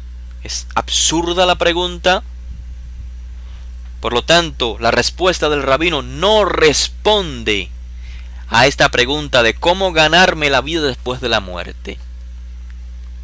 En realidad la respuesta, escuchen estimados, en realidad la respuesta a esta pregunta, cómo ganarse la vida después de la muerte, ya Rabbi Joshua lo había dicho anteriormente. ¿Recuerdan? A alguien le preguntó, obviamente un judío le preguntó, el contexto de Israel, un judío le preguntó al Rab, ¿qué bien haré para adquirir la vida del Olam Haba? No para adquirir la vida en el Olam Haba, sino para qué bien haré para adquirir la vida de el Olam Haba, del mundo venidero, del mundo que viene. ¿Qué respuesta le dice Rabbi Joshua? Es la respuesta que el cristianismo debiera de dar a todos los que pregunten ¿cómo hago para vivir después de la muerte? Pero no se la dan. ¿Qué es lo que dijo el rabino? Si quieres entrar en la vida, guarda las misvot, guarda los mandamientos, ahí está claro. Si quieres entrar en la vida, guarda las misvot. Ahora lo vamos a explicar más detalladamente, pero aquí está muy claro. ¿Cómo hago para garantizar vivir en el Olam Haba? ¿Cómo garantizo esa vida? ¿Cómo garantizo la vida del Olam Haba? Dijo el Mashiach. Guarda las misvot. ¿Cuáles? Le preguntó el judío. El joven, por supuesto, digo judío porque estamos hablando del contexto de Israel, para especificarlo. ¿Cuáles misvot guardo para vivir la vida de la era venidera? ¿Qué le dijo el Mashiach? Guarda la misvá de obedecer a los profetas. Y como yo soy un profeta, me tienes que obedecer a mí. Y si no crees en mí, no vivirás en el Olam Haba. ¿Esto le dijo? Por supuesto que no. Como bien dice Marvin, ¿cómo lees? ¿Cómo lees? ¿Qué le dijo? No asesinarás, no adulterarás, no robarás, no levantarás falso testimonio contra tu prójimo, honra a tu padre y a tu madre, amarás a tu prójimo como a ti mismo. Esto es lo que el Mashiach le dijo. ¿Y por qué razón, pregunto estimados, por qué razón el cristianismo dice que hay que creer en Jesús? En sentido general, todo ser humano debe de seguir a Jesús, creer en Jesús para vivir después de la muerte. ¿Qué debiese decir el cristianismo? En lugar de repetir la dogma cristiana, que hay que creer en Jesús para vivir después de la muerte, debiesen repetir lo que dijo el rabino. La contesta que le dio el judío. En lugar de repartir trataditos, puerta en puerta, predicando que hay que creer, que todos deben de creer en Jesús, si es que quieren vivir después de la muerte. Trataditos, ustedes lo habrán visto. ¿Sabes dónde irás después de morir? Acepta a Jesús y vivirás eternamente. En lugar de esto, debieran repetir en los trataditos las palabras de el personaje que llaman Mashiach. ¿Qué dijo? ¿Qué dijo Jesús? El que guarda los mandamientos vive la vida del mundo venidero. Le preguntaron ¿cómo hago para adquirir la vida del mundo venidero? Dijo Jesús, guarda los mandamientos. Esto no aparece en ningún tratadito cristiano. ¿Qué dijo Joshua? Benditos los humildes de espíritu, porque de ellos ¿qué? De ellos es el reino de los cielos. No dijo benditos los que creen en mí de todas las naciones, porque de ellos es el reino de los cielos. Dijo benditos los mansos, porque ellos heredarán la tierra. Benditos los puros de corazón, ellos verán a Elohim. Benditos los que persiguen y procuran la paz, porque hijos de Elohim serán llamados. Nunca he encontrado un tratadito cristiano que mencione esto. No dijo dichosos los que creen en mí de todas las naciones, porque son los únicos seres humanos que vivirán después de la muerte.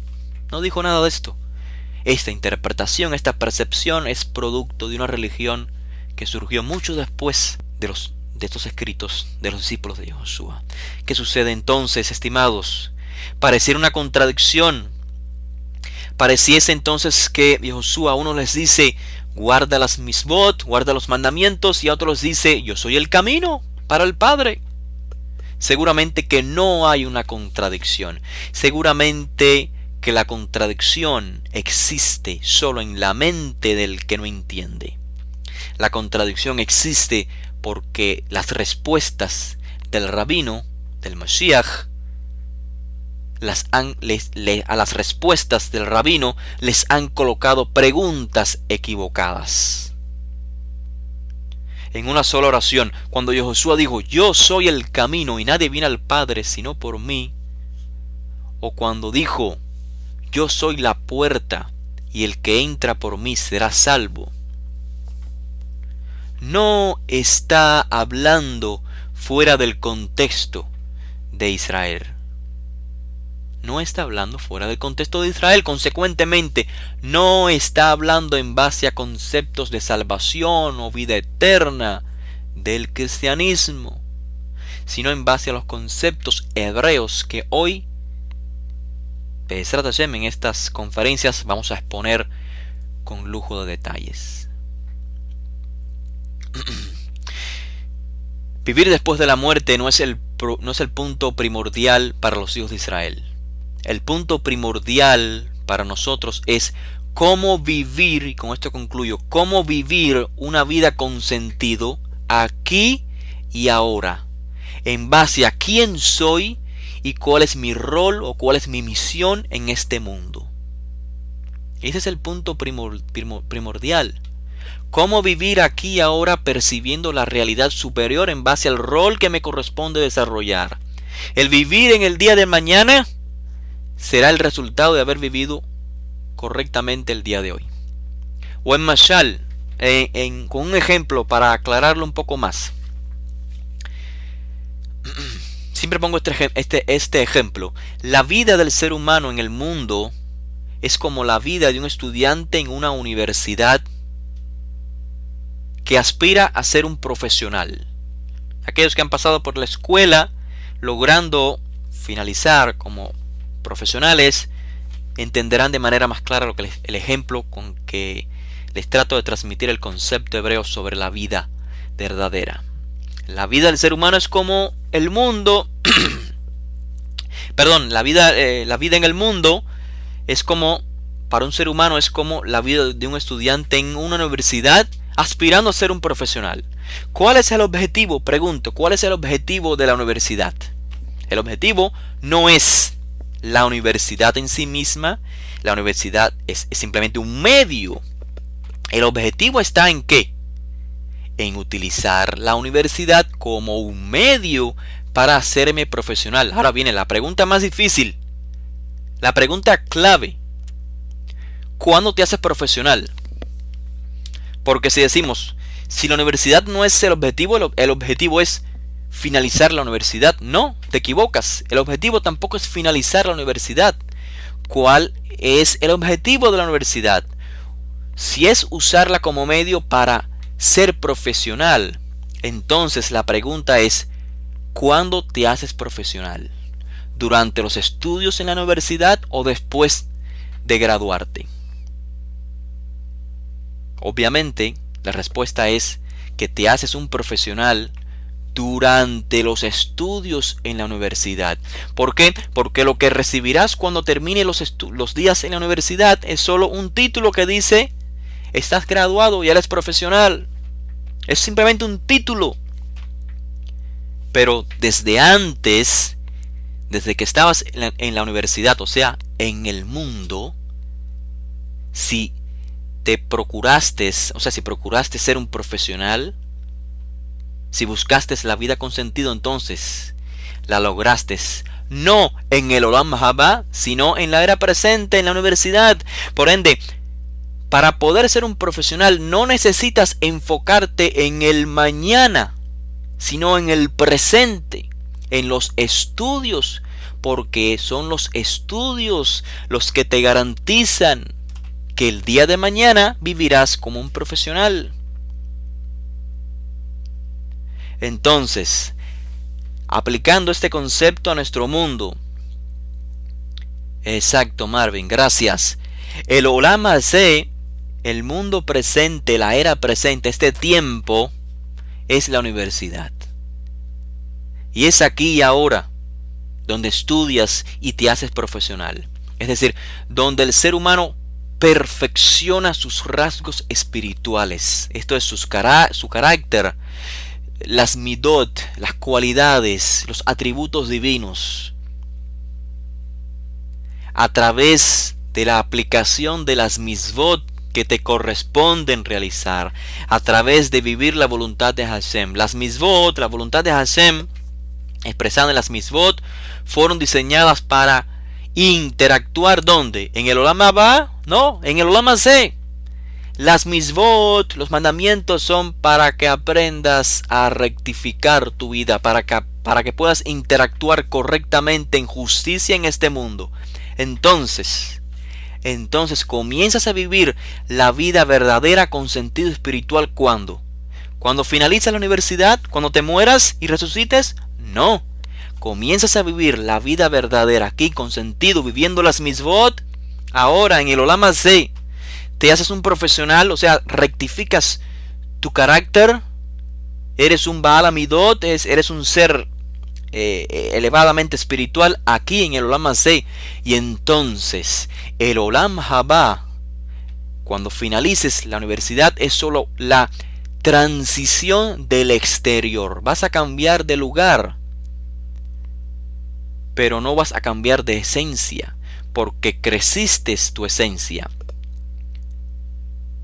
Creciste espiritualmente, solo es una transición exterior. Así como llegaste a ser profesional aún estando en la universidad y cuando finalizas solo abandonas el lugar físico, así también ocurre en el mundo espiritual. Te perfeccionas aquí y ahora y vives una vida con sentido espiritual aquí y ahora. La cuestión es, estimados, que el cristianismo como religión, ideología, le ha hecho creer al mundo que Jesús es el camino para toda persona. De lo contrario se perderán. ¿Y quién es el mejor exponente de esta teología? Según el cristianismo, el apóstol Pablo, ¿cierto? Y con este tema concluyo nuestra primera conferencia. Pablo, según el cristianismo, es el apóstol de los gentiles, es decir, el que llevó el mensaje de que es necesario aceptar a Jesús, pero a todas las naciones, no solamente el judío, sino también el gentil. Él se encargó de llevar este mensaje de salvación a los gentiles. Y repito, a primera vista, pareciese que sí, los escritos del Nuevo Testamento lo verifica. El cristianismo está correcto con su planteamiento. Pero, ¿qué tal si todo esto es nada más que una apariencia, como dije anteriormente? Es una manipulación de la realidad. Es una conveniencia religiosa inyectada por un poderío imperial que desea manipular las masas. Porque cuando estamos hablando de una religión imperial, estamos hablando de una religión universal. Entonces, Yahushua el Mashiach deja de ser un personaje de una nación, de un pueblo, que por supuesto, el rey de una nación tiene impactos internacionalmente, pero para el cristianismo, la religión imperial romana, Yahushua dejó de ser el Mesías de Israel para convertirse en el Mesías del mundo, lo cual es totalmente una descontextualización del concepto Mashiach. No existe un Mashiach del mundo, sino un Mashiach de Israel, que impacta en otras naciones por medio de la elevación espiritual de la nación de Israel, sí, pero él no es el Mashiach, no es el rey del mundo, es el rey de una nación, el líder espiritual de una nación. Entonces, ¿qué es lo más que se parece a la verdad? La falsedad, la mentira. Si la falsedad fuese muy obvia, entonces todos se dieran cuenta que es una falsedad y nadie seguiría la mentira.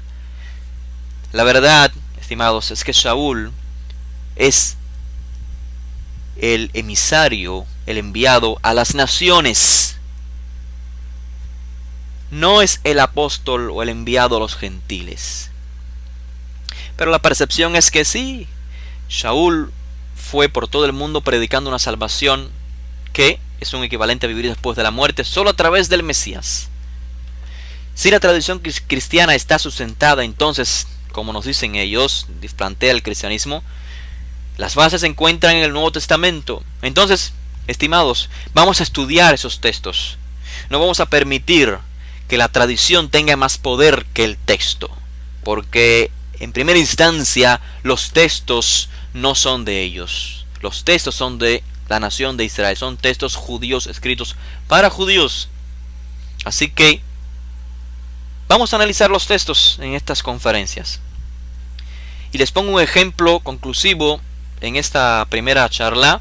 Un ejemplo en el libro de Hechos, que es donde más se hace énfasis. O sea, el libro de Hechos es la evidencia clara cómo la salvación comienza en Jerusalén y luego los apóstoles van por el resto de las naciones predicando el mensaje de salvación para que todo aquel que en él crea no se pierda, sino que tenga la vida eterna. Vamos a ver. Cuando nosotros leemos el libro comúnmente conocido como Hechos, notamos que Saúl fue ¿a dónde? ¿A los gentiles? No. Saúl y sus compañeros están yendo ¿a dónde? Están yendo a las naciones. Pero claro, debido a que los términos, ya sea en hebreo o en griego, naciones o gentiles, son similares, se pueden traducir o comprender de una manera u la otra, naciones o gentiles, entonces depende del traductor, depende del expositor, depende de la perspectiva con que estemos leyendo. Saúl o fue a las naciones o fue a los gentiles. Vamos a ver lo que dice el texto. Cuando leemos y vemos y estudiamos los viajes de Saúl, cada vez que salía de Israel, ¿a dónde es que iba? Iba de puerta en puerta, tocando doquiera que llegaba, a las cavernas, a cualquier persona. No.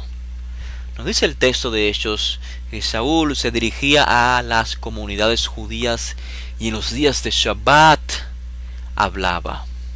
O sea, Saúl iba a las naciones, a las comunidades judías que existían entre las naciones. ¿Y quiénes se encontraban en las comunidades judías?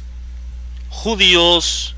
Y además de los judíos se encontraban también temerosos de Elohim entre las naciones. O sea, personas que no eran genéticamente descendientes de Israel, pero que eran personas temerosas de Hashem, personas que no eran paganas, y la manera de poder conocer más sobre el Elohim Israel, el Dios de Israel, era a través de una sinagoga, acercarse a los maestros de la Torá. ¿A dónde más podría ir Saúl? Saúl no iba de puerta en puerta diciéndoles a todos que crean en Jesús, si no se van a perder. Esta es una ficción que ha creado la religión, no es la realidad que leemos en los documentos. Solamente en el libro de Hechos se registran 2 instancias en que Saúl amonestó a gentiles directamente. O sea, gentiles, cuando digo gentiles me refiero a personas que no tenían la menor idea sobre el contexto de Israel. La primera vez es cuando estos gentiles pensaron que Saúl y Barnabá eran manifestaciones divinas, o sea, manifestaciones de deidades, y la gente, los gentiles, querían adorarlos. Por supuesto, Saúl ante esto tiene que reaccionar de una manera y explicarles que ellos no son deidades, son simplemente seres humanos, y les exponen el mensaje de el concepto de el monoteísmo, o sea, existe un solo creador quien merece nuestra devoción. La segunda instancia no sucedió de igual manera, aunque eran gentiles también, sino que sucedió diferente. ¿Por qué? Porque eran ya filósofos los que discutieron con Saúl. Y en realidad, nos dice el texto, se burlaban de Saúl. Así que vemos cómo esa interacción con gentiles, ¿cuál es el contexto? Algunos de manera, o sea, ambos son ignorantes completamente al contexto de Israel. Unos quieren adorar a Saúl y Barnabá, y los otros se burlan de Saúl. Ambos incidentes tienen algo en común. ¿Qué tienen en común? La iniciativa para establecer los diálogos o las conversaciones entre Saúl y los gentiles no fue motivada por Saúl, no fue por voluntad de Saúl, sino que Saúl se vio obligado por gentiles. La primera es porque querían adorarlo y la segunda es porque fue arrastrado al Areópago por los filósofos interesados en el mensaje que Saúl estaba exponiendo, como dice el texto, en la sinagoga.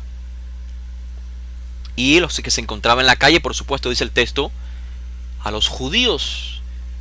Claro que el término griegos significa los judíos helenistas, los Yevanim. Pero, por supuesto, la Reina Valera, las traducciones, la mayoría, identifican el término griegos literalmente como griegos.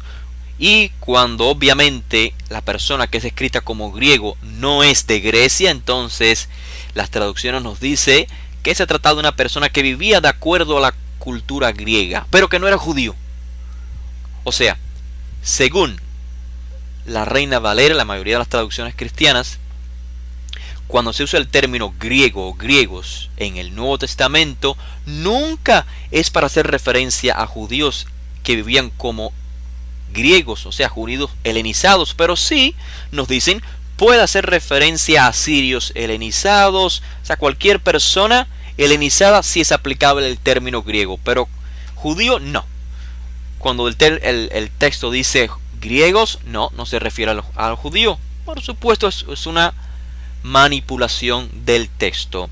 Cuando claramente Saúl se está dirigiendo a las sinagogas y se encuentra con griegos, Yevanim, son nada más y nada menos que judíos helenistas, son helenos, personas que viven como los griegos, no porque han nacido en Grecia.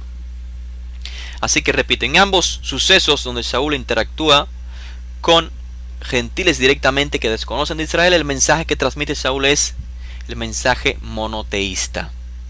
No les habla Saúl del Tanaj, no les habla Saúl y les dice, miren, Hashem envió un Sadik a Israel y si ustedes aceptan su muerte como expiación, alcanzarán la vida después de la muerte. No, Saúl no les dice esto. Saúl no les cita el Tanaj ni les dice que a través de la muerte del Mashiach existe la expiación. ¿Por qué? Porque ¿para quién fue ordenado el sistema de sacrificios para expiación? ¿Para el mundo entero? No, para Israel. Por lo tanto, la muerte del Mashiach como expiación solo es aplicable para Am Israel y aquellos que de entre las naciones se integren a la nación de Israel. Pero lo más, y ya con esto termino, estimados, quiero dejar el tema bien claro para que en las próximas charlas no tengamos que especificarlo. Lo más sobresaliente es el final del libro de Hechos, cuando Saúl viaja como prisionero a Roma. ¿Recuerdan? Aparentemente, según la ideología cristiana, la imagen que el autor proyecta de Pablo de Saúl es este evangelista que doquiera que va no pierde ni un minuto ni un segundo en predicar el evangelio, o sea, el mensaje de salvación a los gentiles, para que también ellos puedan ser partícipe del mundo por venir a través de aceptar la muerte del Mesías de Israel. Pero cuando vemos la conclusión del libro de Hechos y Saúl viajando a Roma, vemos algo totalmente diferente a esta imagen del cristianismo sobre Saúl. ¿Qué aprendemos en los últimos capítulos del libro de Hechos? Saúl, prisionero, está viajando en un barco rodeado por más de 270 gentiles entre presos y soldados. Un centurión con el cual Saúl crea cierta amistad. Y nos dice el texto que todos están a punto de morir. El barco está al destruirse en la mar. ¿Y qué hace Saúl? ¿Se arrodilla y los llama a todos para que acepten a Jesús antes de morir y puedan ir al cielo? No, seguro de que no. El autor nos dice que Saúl no les habló ni de vida eterna, ni de Jesús, ni de perdones de pecados, ni nada de ello. Esta es una ficción que solo existe en las mentes religiosas.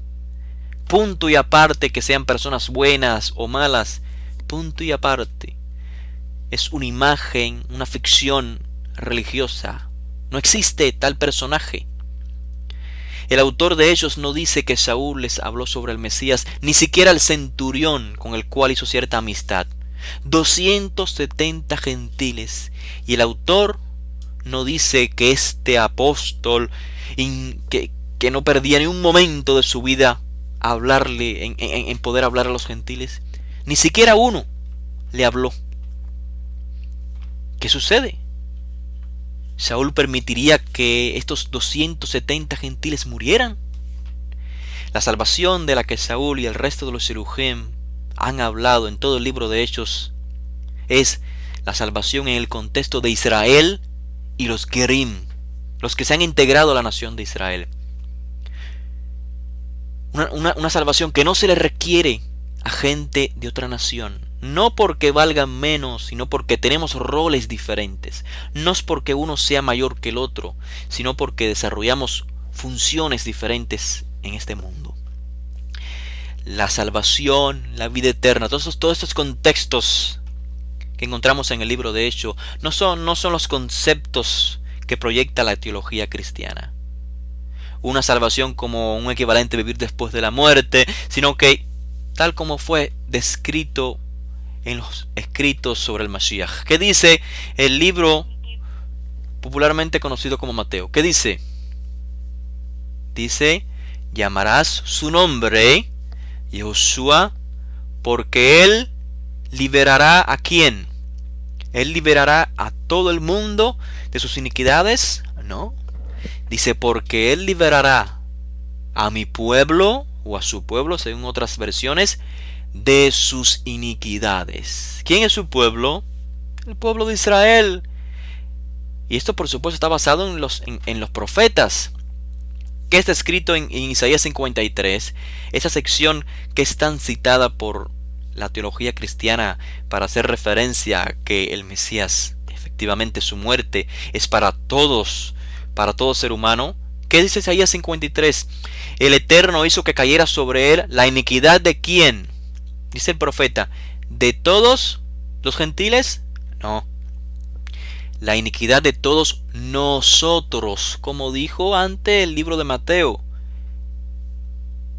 Él salvará, liberará a mi pueblo de sus iniquidades. Esta es la salvación del Mashiach, liberar al pueblo de sus iniquidades, como dijo el profeta. El Eterno hizo que cayera sobre él la iniquidad de todos nosotros, Am Israel. ¿Quién tuvo en cuenta que él fuera cortado de entre los vivientes por la transgresión de quién? De mi pueblo, dice el profeta. El beneficio que adquieren las demás naciones con la luz que proyecta Israel es un punto y aparte. Como ya es un tema que hemos explicado en otras ocasiones y que podemos explicar después en otras conferencias si así se requiere. Bien, nos dice el texto que Saúl llegó a la isla de Malta. No pudieron llegar directamente a Roma, tuvieron que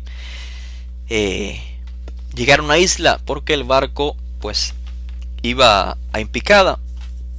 Así que llega a Malta. ¿Y qué hace en Malta Saúl? Comenzó a tocar las puertas de todo habitante en Malta para predicarles sobre el Mesías, la salvación del Mesías. No encontramos nada de esto en el texto. ¿Permitiría entonces Pablo que todos estos gentiles de Malta se perdieran para siempre? ¿Por qué no les predicó la salvación por medio de Jesús? ¿Por qué? Porque no existe tal concepto de salvación para los gentiles por medio de Jesús. Este apóstol Pablo, que presenta el cristianismo, que no pierde la ocasión para predicar la salvación, es muy diferente al personaje histórico. En Malta, Saúl no habló. ¿Por qué no habló sobre el Mesías? Porque no encontró comunidades judías, no encontró a Gerim, no encontró a helenistas, a judíos helenistas, no encontró a personas que comprendieran el mensaje que podía transmitir.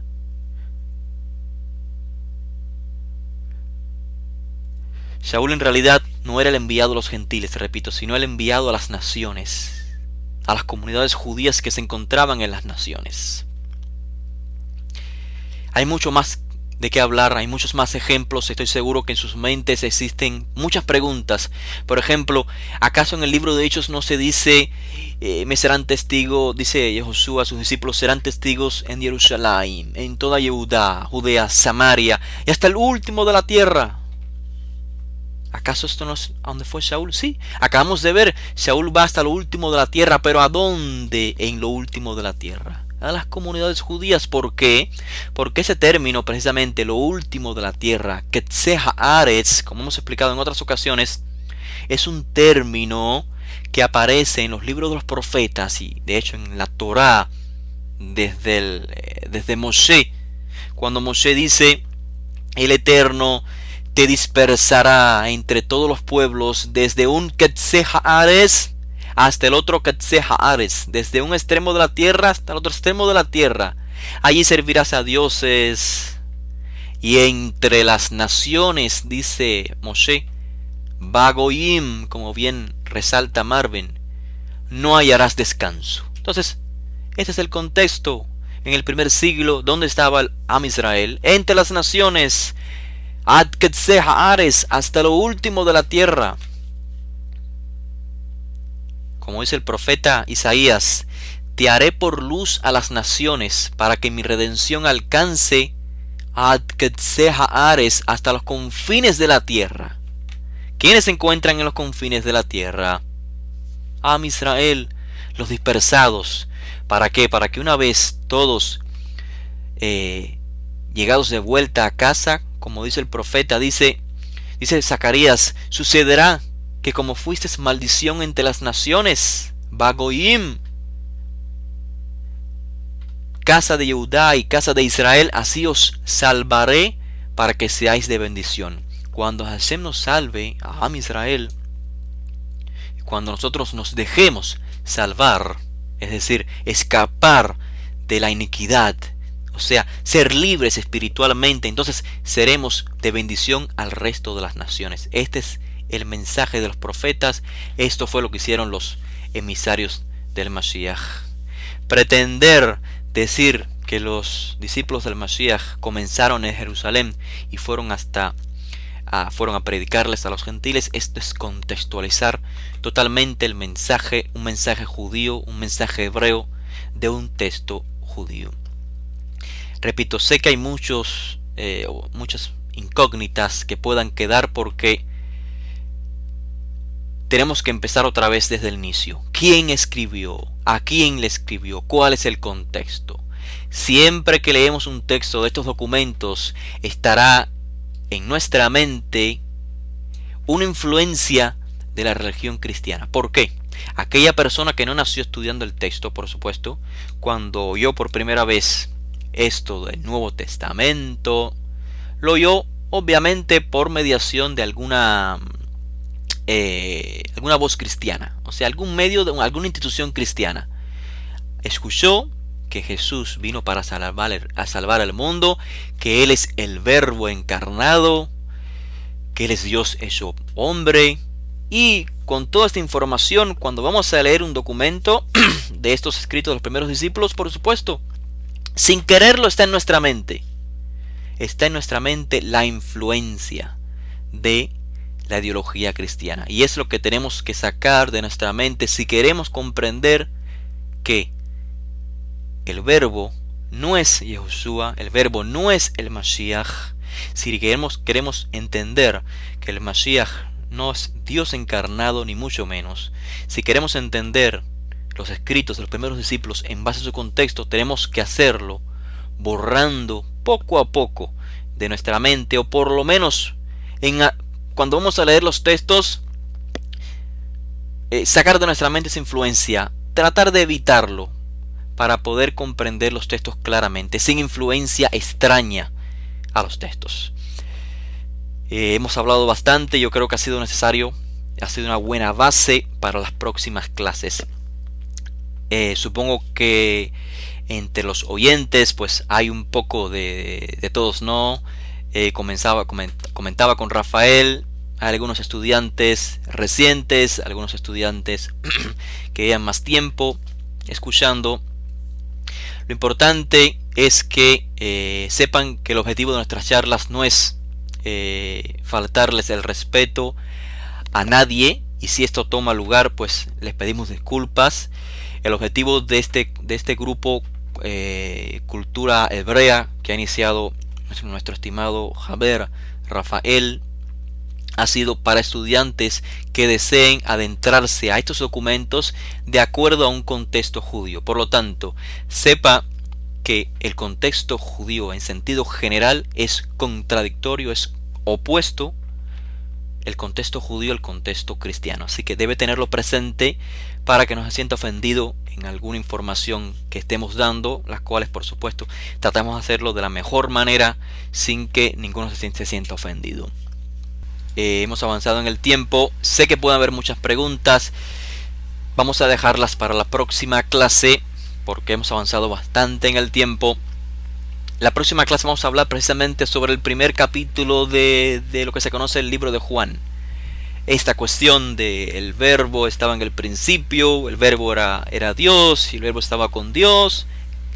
El verbo se hizo carne, ¿es el Mesías el verbo? ¿Estamos leyendo bien o estamos leyendo influenciados? Vamos a ver que el texto es muy sencillo de comprender si lo comprendemos en base a la percepción hebrea adecuada. Por supuesto tenemos que indagar en documentos también de aquella época porque es obvio que el escritor estuvo influenciado por ellos. Los términos que usó para escribir son los términos del primer siglo. Así que toda esta información nos va a ayudar para comprender el documento adecuadamente y por supuesto llegar también a la información o a la comprensión de este texto que dice: yo soy el camino, la verdad y la vida, nadie viene al Padre sino por mí, en la casa de mi Padre hay muchas moradas, voy a preparar lugar para vosotros. Va a ser de mucho beneficio, va a ser de mucho, puedo decir, de mucha paz para nuestra comprensión, o mejor dicho, para aquel estudiante que ha indagado tanto en este texto y no logra comprender. Quizás ha sido por falta de conocimiento del contexto hebreo, y ese es el objetivo de el grupo de cultura hebrea, esclarecer todos esos contextos, contextos, conceptos. Así que les agradezco infinitamente que me hayan acompañado por estas 2 horas. Espero volveros a ver en las próximas conferencias que estaremos anunciando en los próximos días. Gracias Eneder por sus palabras. Gracias a todos. Eduardo Paredes, gracias por acompañarme. Toda Rabá, Eliyá y Hananiah, gracias estimados hermanos por estar conmigo hasta este tiempo. Muy bien, gracias a todos. Son tantos los nombres que no los cito por cuestión del tiempo y no quiero que ninguno se me quede fuera de la mención. Gracias Wensi Mari, es bueno verlos nuevamente y espero seguir viéndolos en las próximas clases. Va a ser de complemento, como les decía anteriormente, para aquellos que tuvieron en este curso que dimos, este breve curso de guía práctica para hacer un Talmid del Mashiach. Estas clases serán complementarias. Las clases serán también grabadas y puestas pues en el sitio web de internet de naxtrateam.com para que también ustedes puedan escucharlas si quieren nuevamente con más detenimiento, o si quieren compartirlas con sus seres queridos, con compañeros y demás, para que sea del beneficio de todos. Gracias a todos en cualquier parte que se encuentren del mundo. Para mí es un honor estar con ustedes y poder pasar un tiempo de estudio. Es para mí de gran gratitud. Así que Laila Tov, que pasen buenas noches, que tengan un buen mes de Tevet, un mes lleno de bendición, y que Hashem nos guarde, nos bendiga y nos ayude en este nuevo curso que comenzamos. Será hasta entonces, Be'ezrat Hashem. Laila Tov.